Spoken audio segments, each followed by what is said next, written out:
Welcome to Chamber Chat with Mary Beth Horton. Chamber Chat is a weekly program focused on keeping you connected to your community, the place we call home, where we work, play, and raise our families, featuring updates on economic development, the latest news on businesses moving into our area, networking opportunities, and upcoming community events for you and your family. Thanks for joining us, and we hope you enjoy today's program. Now here's your host, Habersham County Chamber President, Mary Beth Horton, and her special guest. Hey everyone, I'm Mary Beth Horton and this is Chamber Chat, the Habersham Chamber's monthly show that highlights our awesome businesses and chamber members. As you know, we like to go on the road with Chamber Chat, so our show today starts at a hugely popular farm that also serves as the gateway into Habersham County. Since 1912, J. Moore Farms has been harvesting produce from this land, and the Eccles family's main roadside market has been open for the past 38 years. What originally was a stopping landmark for travelers purchasing Georgia peaches is now one of the largest roadside markets across the country, specializing in a variety of homegrown produce. But there's so much more to J. Moore Farms, so we're going to head inside and learn more about what makes this farm and the people behind it so special. Okay, we're here in the middle of the strawberry field with Drew Eccles. Drew is the general manager of J. Moore Farms. Thank you so much for letting us be here today. It's a beautiful day. Absolutely. We finally got a little sunshine here. I know, it's wonderful. So tell us a little bit about the history of J. Moore, your family, how long you guys have been here. Well, the farm's been in the family for about 112 years. We're actually just about a mile away from the original farm and fruit stand. This farm, I think my granddad purchased sometime in the late 60s. The market out at J. Moore's been there since 1981, so wow. That one's kind of it's become a tourist stop. It's become a go-to for locals, yeah. And just a great place to come and shop. I referred to it earlier as the gateway into Habersham County. I love that you guys are kind of the first experience people get as they begin to enter into Habersham County. But I know, how many acres totally? Well, right now we're farming about 550 acres, wow, okay. And that's about 350 acres in production of fruits and vegetables year in, year out. This year we've got 20 acres of strawberries, so that's a lot of berries, and coming up pretty soon we'll be picking about 150 acres of peaches. Wow. Okay, so let's talk about your strawberries right now. We're right here in the middle. I know that May is your big month for strawberry picking. Strawberry season will last all the way, hopefully until about the middle of June. And a lot of times as summer gets here, temperatures warm up a little bit, the flavor's a lot better on the strawberries come mid-May until the middle of June, so you get a lot of really tasty berries. This springtime weather, it's so unpredictable. One day the sun's shining, then you get a lot of rain, so the flavor's all over the place. Yeah. So after strawberries comes peaches. Yeah, and that's sort of your... Yeah, that's kind of our claim to fame, so to speak. Should start picking peaches the last week of May or first week of June. The first variety is called Flavor Rich. Okay. It's a really good variety. Been around a few years, and we're excited to get started with peach season. And then you guys have tons of events that you do here. I know after peaches, does it already start with the pumpkins? Is that what happens next? Well, actually, it's kind of crazy because it seems like the work never stops. Here in about 2 weeks, we'll actually start plowing and getting ground ready for pumpkins. Wow. And we typically plant those about the middle of June. Plants grow all summer, and then, toward the first part of fall, we start that harvest and just get ready for all the crowds coming to the corn maze. Do you guys have anything new that you've planted for 2019? Well, actually, a couple weeks ago, we planted about 5 acres of sunflowers. We're going to have what we call Sunflower Days, and that's going to be the last week of June. It's going to cover 2 weekends and hopefully all those weekdays. So everybody keep your fingers crossed that they come up nicely and look beautiful when they bloom. And that's always a great photo opportunity. I love sunflower. Absolutely. Family pictures. That's the game plan here. We had some planted last fall, and people really enjoyed looking at them and taking pictures of them, so we're going to try it again. So what would you say is your favorite season? I love to eat strawberries. I love walking around out here in the field and eating strawberries, but really my favorite's got to be peach season. Yeah. Ever since I was a little kid, I love peaches. I eat 10 peaches a day, every day almost. And now we've got more acres in peach production than we've ever had. We've got a farm that's got about 40 acres of peaches on it just up the road here in Habersham County. So just peaches everywhere, really. Yeah. And so let's talk about the pumpkin again, the corn maze. How long does it take? You guys, each year you do a different theme for your corn maze. Yeah, this year it's going to be spaceships and maybe space exploration. I don't know. I think some of the staff, the management's going to wear astronaut costumes. I think. That's Are what- you in charge of the design? I don't work at the corn maze anymore. Do you go into the corn maze? Not anymore. I fix Have you been lost inside of your own corn I'm maze? lost in the corn maze, and I fix things that are broken at the corn maze. But Yeah. Caroline and some of the other staff handle that now. Okay. So how long have you actually been working? I mean, you grew up right here on this farm working in this, I guess, since you were a young. Yeah, I actually quit working full time to go to kindergarten. So, no, I'm just kidding. No, I've been back on the farm now for 17 years. Okay.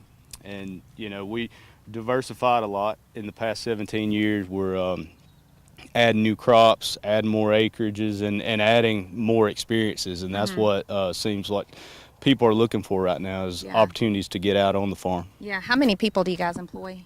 I think right now we're somewhere around the 65, 70 Wow. mark, Okay. and then as summer and fall approaches, we'll be pushing 100. Just With a lot seasonal, of part-time and part-time. stuff. Yeah, Yeah. absolutely. Well, anything else you want to tell us about what all's going on at J Moore? What makes it so special? Well, there's a lot going on Yeah. from the fields to the market, and then the bakery also. We're just really thankful for all of our customers. You know, it is a tourist destination, but for sure all of our folks that live in Habersham, Banks, and Hall County, the little surrounding counties right here, they keep the doors open, and Yeah. we appreciate that more than they know, and just appreciate the opportunity to serve.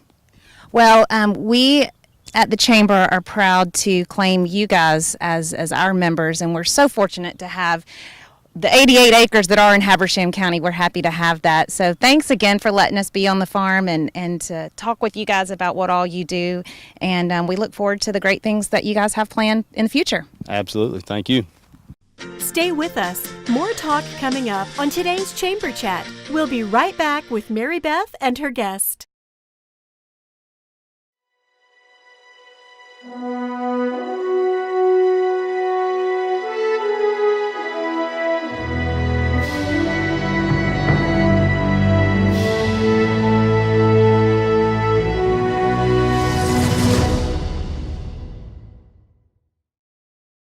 Welcome back. Our next stop is a Habersham food lover's haven.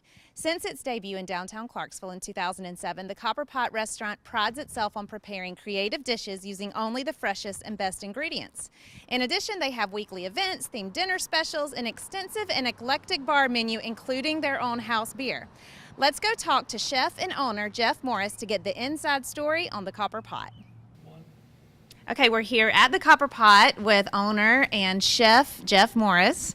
Thanks for letting us be part of the show. Oh, thanks for coming. Absolutely. I'm glad to do it. And you guys have been here since 2007. Yes, November of '07. So congratulations on 12 years. Thank you. Tell us the story behind the name of the restaurant, the Copper Pot. Okay, so as a child, I was slightly obsessed with the movie The Goonies. And Chester Copperpot is a character in there. And when we were trying to come up with restaurant names, we had a big long list. And for whatever reason, I just kept going back to that. Yeah. It had just like a warm childhood comfort feeling to it. And so we decided to go with that. And then throughout the years, as menus have changed and developed and whatnot, I'll try to hide little references from the movie into the menu. I was going to say, a lot of your menu items are names from the movies. Yes. So, So if you know what you're looking for. Yes, and they're if in you're a there. Goonies fan, then you definitely want to come here and try to pick up on those little subliminal little Yes. hints throughout the menu. So, what got you interested into food?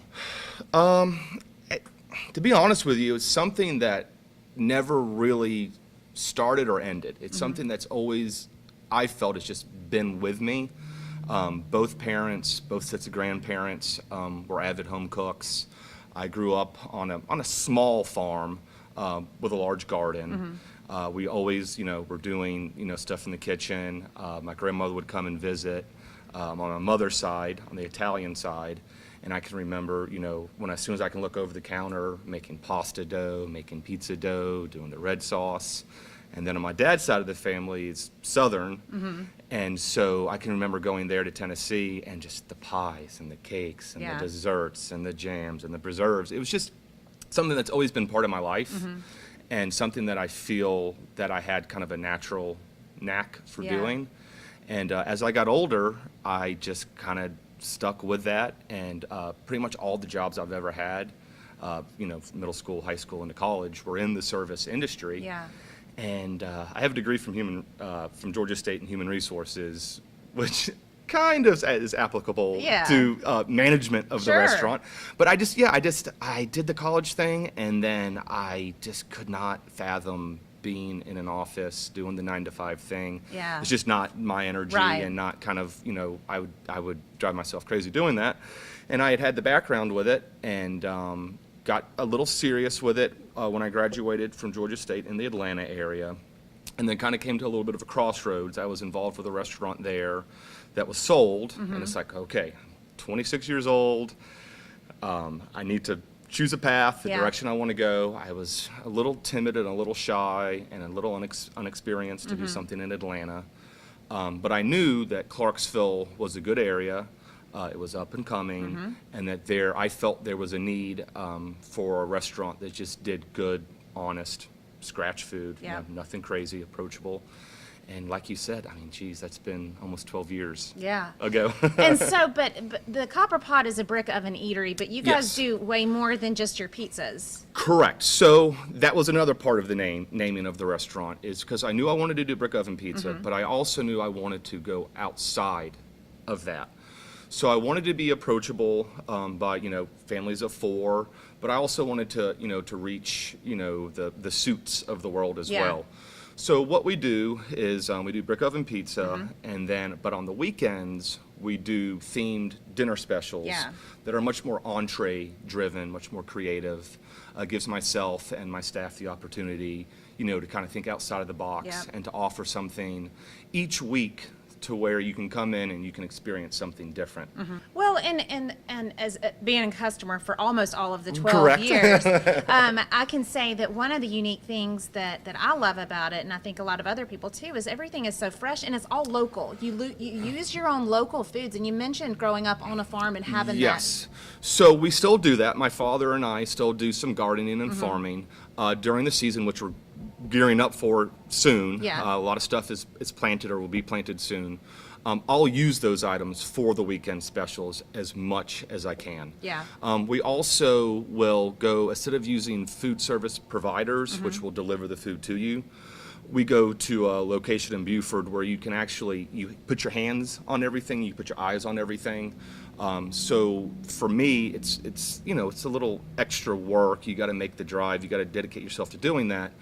But I can pick out everything myself. So I can be guaranteed that the produce is fresh, that the meat's good, that the dairy's nice. And then it also gives me an opportunity where I can visually put my eyes on things, and then that helps me with creating, off-the-menu specials. Because I submerge myself in that rather than looking online or flipping through a catalog. It's just not the same experience. And now your menu and the handcrafted part of it goes beyond just the food items. You guys are also known for your extensive and eclectic bar mix, the handcrafted cocktails there, and then also your new development as a brew pub. So let's talk about that. All right, so a little over a year ago, we officially became a legal brew pub, which was quite a process. It took a little over a year of development and a lot of legal help to get that done. I partnered up with a local gentleman, Greg Singer, who's been homebrewing for years and years and is really, really good at it. And so him and I do that together. And then I have one of my managers, Bailey, who's been with me at the restaurant for a really long time, does an excellent job with creating craft cocktails. We do a lot of our own infusions. We'll do our own shrubs. And then we kind of, try to take a spin on some classic items, but always put that little twist on there. And that's how I try to approach the food too. I want to be able to have things that people recognize and know, but then, you know, just put that one little extra something to it that kind of separates it from the others.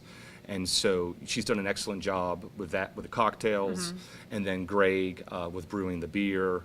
And, you know, we've been able to put together what I feel is a really nice team in a small community that, you know, that you don't get to see very often in small town USA. And there's such a trend right now, I think, among food people traveling and people, you know, visiting. And as you know, Habersham County is becoming more of a tourist destination, or as we're promoting it as such.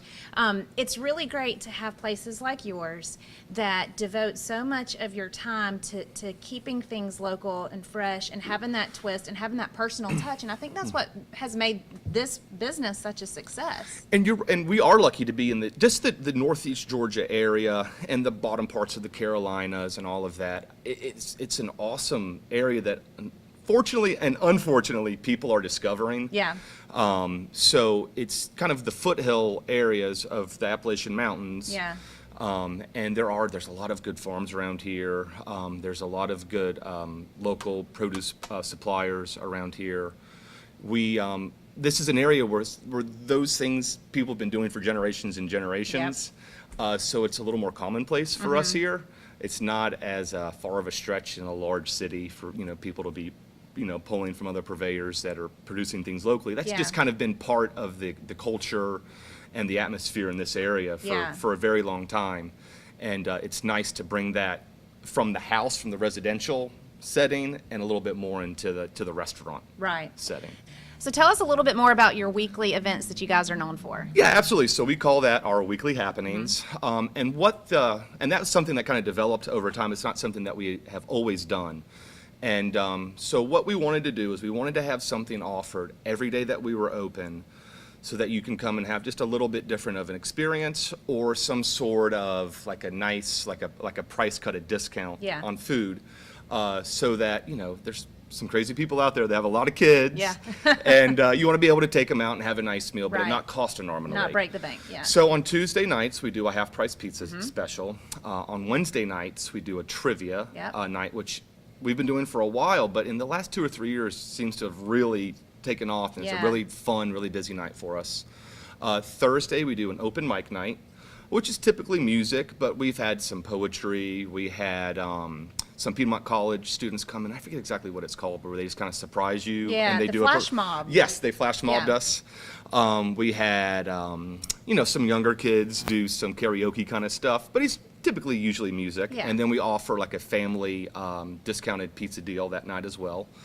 And then Friday and Saturday is when we do the weekly specials, and it's a theme. So it can, I mean, I've done everything from sushi to Julia Child recipes, from using everything locally sourced to, I mean, you name it. And then on Sunday we do a brunch from 11 to 3, and then that whole entire day are all of our pizzas, personal pizzas, large pizzas, any toppings, dine in or take out, or buy one get one free. Which is an excellent deal. And that's something where we wanted a family to be able to come in, eat a meal, and then grab dinner for half price for free, take it home. And like I said earlier, you know, I want people to have a nice, good dining experience and it not cost them, you know, too much money. Yeah. Well, we appreciate that. Yes. Now, Copper Pot, located in downtown Clarksville. You guys are on Facebook? Yes, Facebook and Instagram, the Copper Pot Restaurant. Okay. We post all of our weekly specials on there. We try to do as much food photography as we can, and the cocktails. We'll keep you up to date on any happenings, special events that we're doing. Okay. So yeah, you can check us out on Facebook or Instagram. Awesome. Well, thank you so much for letting us come. And on behalf of the Chamber, we appreciate you guys being a member. We're so proud to have you guys in this community. And we will be right back. Stay with us. More talk coming up on today's Chamber Chat. We'll be right back with Mary Beth and her guest. Technology is making it easier to be more mobile than ever before. That's one of the reasons why so many Windstream cable customers enjoy using Watch TV Everywhere. You can watch your favorite shows, movies, and live news and sports. The best part, it's absolutely free to our cable customers. Get more value from your Windstream cable package by signing up at WatchTVEverywhere.com. Then grab your favorite device and start enjoying. Welcome back. Our final stop on today's show is also the final resting place of many of Habersham County's earliest residents and community members. The old Clarksville Cemetery dates back even before Clarksville was incorporated as a city. A cultural landmark and a vital part of our history, the cemetery is a tangible link to Habersham's iconic stewards such as Jarvis Van Buren and Frederick Durbeck. Recently, the cemetery has undergone some major renovations thanks to the generous contributions of local residents who have committed to bringing new life to nearly 200 years of history. Okay, I'm here with Brooks Garcia. Brooks is with the Historic Clarksville Cemetery Preservation Group, which is a nonprofit group that is working to restore and preserve this beautiful cemetery. So thanks for being on the show today. Glad to be here, Mary Beth. And tell us first, where are we? We're in downtown Clarksville, but whereabouts are We're a couple of blocks off of Washington Street, which is the main street, and actually Jefferson is here, Okay. and Wayne Street. And it is truly a gem in downtown Clarksville. It's amazing to see what's been done here, and I know we're going to talk about it. But first, let's talk about this group that's been put together. There's a board of directors established to work with the cemetery. So who all is on the board? What types of folks do you have? Barry Aycock, the mayor of Clarksville, Okay. myself, and I come with 6 years of experience having worked at Historic Oakland Cemetery and 2 terms on the board there. And also 30 years of gardening experience. So I'm in charge of sort of restoring the grounds here. We have Polly Earl, who is in charge of restoration, and she does all the work on the headstones, and she's done some work on some local cemeteries as well. Lane Gresham, who's the recording secretary, also photographer. Diane Brown, who is a real estate agent, and then Virginia Gourdet, who is doing all our genealogical work, and Okay. Doug Henry, who's a lawyer in case one of our residents wants to file a wrongful death suit. Okay. That sounds like a good group of really good people. So you guys got started sort of with, what was your mission? To preserve, restore, and share this unbelievable cultural landmark with the people of this community, because this is where the forefathers, the people who founded Clarksville and who started this community, are buried. This is their final resting place, and they all have a story, which are very interesting, many of them.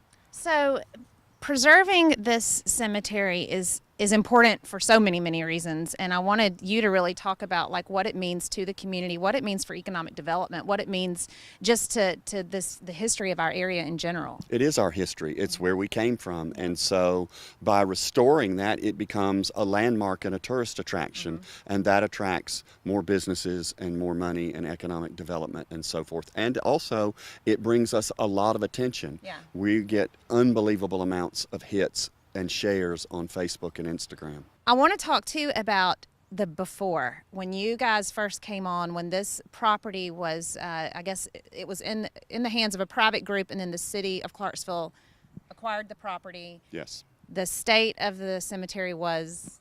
Well, when I got here, it wasn't too bad. Yeah. The previous Friends group did an enormous amount of work just cleaning up the cemetery.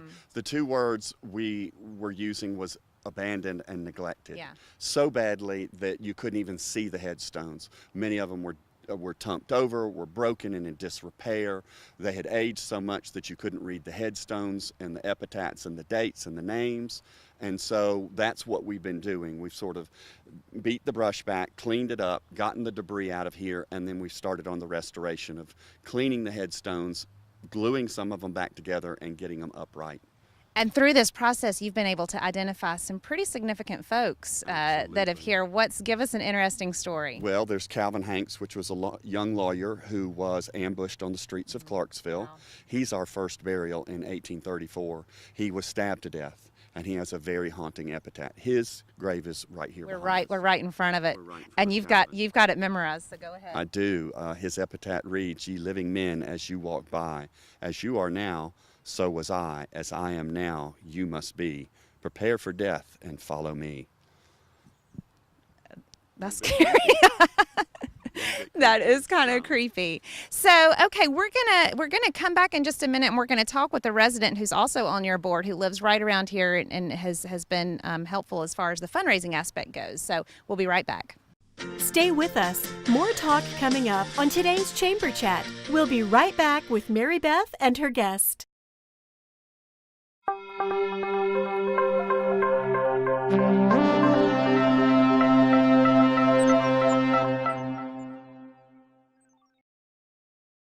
Okay, we're standing in front of the gravesite of Jarvis Van Buren and his wife Eliza. Who was Jarvis Van Buren? He was a very notable resident here in Clarksville. Many may know that he designed Grace Calvary Episcopal Church, but he also designed the house that Diane Brown lives in, which is Gloaming Cottage. And this is Diane Yes. Brown, and Hello. you're in Jarvis's house. Yes, I am. It's a beautiful home. Yeah. It's a special home. He built it or started construction and completed in 1840. He had to come off of construction of Grace Calvary because of a drought, and he had a sawmill down on the Sequoia River. Wow. So that was delayed a bit. But there's windows in the house that match those of Crescent Hill Methodist Church over in Saltee Valley that Oh, he wow. constructed. Okay. So supposedly they were throughout the house, but now they're only on one end. And the house, your home, his home, is right here at the corner across Yes. the street from the cemetery. So you've Yeah. literally lived with the cemetery as your front yard. Exactly. So you have a very vested interest in the Right. preservation of this. And I understand you're very instrumental in the fundraising aspect of it. So what all has been done? How do you preserve a cemetery? How do you get the money? How do you get the community involved? I think the community becomes involved once they see that there's a group that really has a fire in the belly, so to speak, Yeah. for everything to be preserved and for the memory of these people that were really the very original Clarksvillians. Yeah. And to preserve that heritage is so important. A couple of things coming up this month, the month of May. I know the Chamber's doing a ribbon cutting to celebrate all of the work that you've Right. done and really just kind of get the community here and educated about what is going on and get them interested. But you also have another big event, a fundraiser coming up Yes. in this month as well. Tell Right. us a little It's about May 19th, I think. It's Mount Laurel. that. But 18th. May 18th. Yep. Okay. But that evening at 6:30, we'll be at Grace Calvary. Okay. And bring your picnic. We'll sit on the lawn. We'll listen to great music. Then we'll hear some information about the cemetery, Okay. about Van Buren, about some other folks that are buried here. Okay. And I think it's going to be a great evening. And I it's encourage. gloaming supper. And gloaming means twilight. Okay. So that's perfect. So the Yeah, timing so is it's perfect. twilight, yes. And so it sort of is going to be like a Chastain Park in the graveyard. That's right. So you can bring your table, chairs, your candelabras, Okay. your blanket, How whatever do you people want. get tickets? And how much are tickets? Tickets are, help me, 25 of individual and Okay. 40 a couple. Okay. Right. They can be purchased online or at City Hall Yeah. or from one of the board members Yep. if you see us around town. That's going to be a really cool I event. think it's going to be great. We Yeah. have a special surprise at Oh, the we end. do. Oh We'll wow! tell Okay, well there everybody you about. go. There's Yeah. there's your teaser. So I can't wait because I uh, get chills every time I think Oh about it. really? Yeah, I do. Oh gosh! So, you yeah. got to come just for the ending. Absolutely. For sure. Okay, Absolutely. so people watching who want to get involved, how can people help? Of course, we'll take your donations because it only takes two things, time and money. Yep. We got lots of time, we need lots of money. We've got lots of other things planned, and I'm not going to tell you what they are because we've not firmed them up, Right. but Okay. we're going to be known for having the events not to be missed. I love it. Yeah. Fun Fun events. events Fun that are events. interesting and engaging. Follow us on Facebook, follow us on Yep. Instagram, donate, talk. Okay. Or just drive by just here. be Yeah. active and come Yeah. and see what we've done and be Yeah. engaged. I love it. Congratulations to you guys for a job well done. Thank you for being part of the show. And again, everybody come out and check this out. It's absolutely amazing. It's very peaceful here. Very. It's really, really neat. And that's all for this edition of Chamber Chat. If you want your business featured, give us a call at 706-778-4654, and we'll see you next month.